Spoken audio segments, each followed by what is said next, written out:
अब हम सब गए Barsana to celebrate Laddumar Holi. Of course, there is no other place like Mathura to celebrate the magic of Holi, where the festival is celebrated for 7 long days. We went there specially to celebrate Laddumar Holi. Now I am going to tell you कि लड्डूमार होली इतनी ज़्यादा प्रसिद्ध क्यों है. कथा के अनुसार राधा रानी के पिता वृषभानु जी कृष्ण के पिता नंद बाबा को होली के लिए हमेशा इनवाइट करते हैं. तो बरसाने की गोपियाँ इनविटेशन लेके नंदगांव जाती हैं, जिसे खुशी खुशी नंद बाबा एक्सेप्ट करते हैं और पुरोहित जी के द्वारा बरसाना में अपना इनविटेशन का एक्सेप्टेशन भेजते हैं कि हाँ वो आएंगे.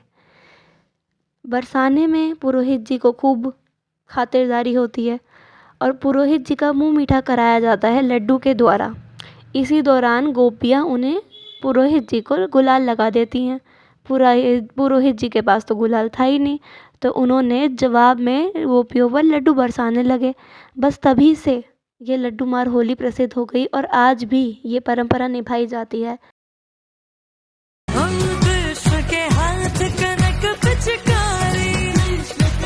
After clicking the pictures, we were really hungry, so we had some chaat and lassi and were enjoying looking at these ladies like they were doing ultimately great job. Look at them.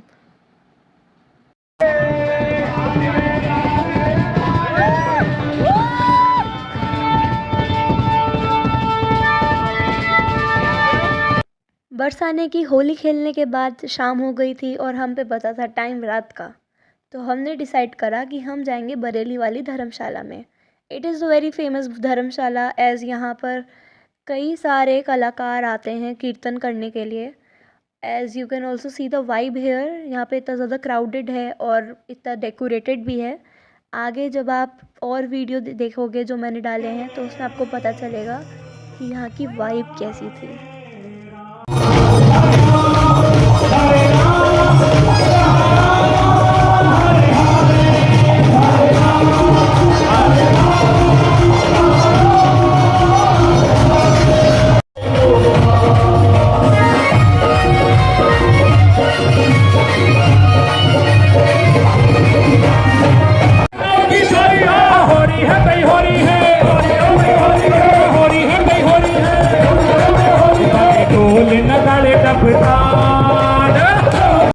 प्रभु खो जाने से नहीं मिलते हैं, उनमें खो जाने से मिलते हैं. ऐसा माना जाता है कि किशोरी जी की मर्ज़ी के बिना ना कोई वृंदावन आ सकता है और ना कोई बरसाना आ सकता है. Shrimati Radha Rani is the higher self of Krishna, the queen of Vrindavan.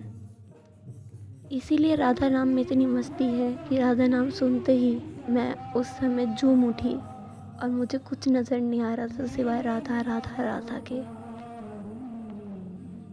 रात को हम सब धर्मशाला में जाके सो गए और अगले दिन तैयार होके निकले हम गोवर्धन की परिक्रमा करने के लिए, जिसके बाद हमें वृंदावन भी जाना था.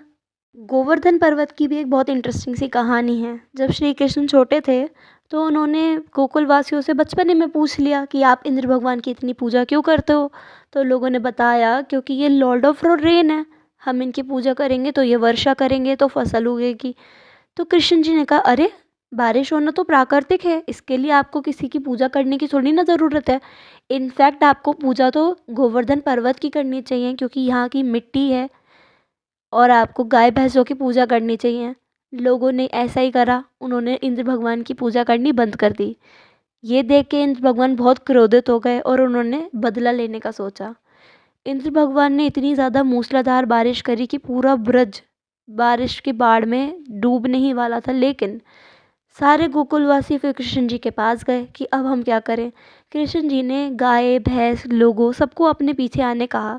उन्होंने गोवर्धन पर्वत को अपनी छोटी उंगली पे 7 दिन और 7 रातों के लिए उठाए रखा.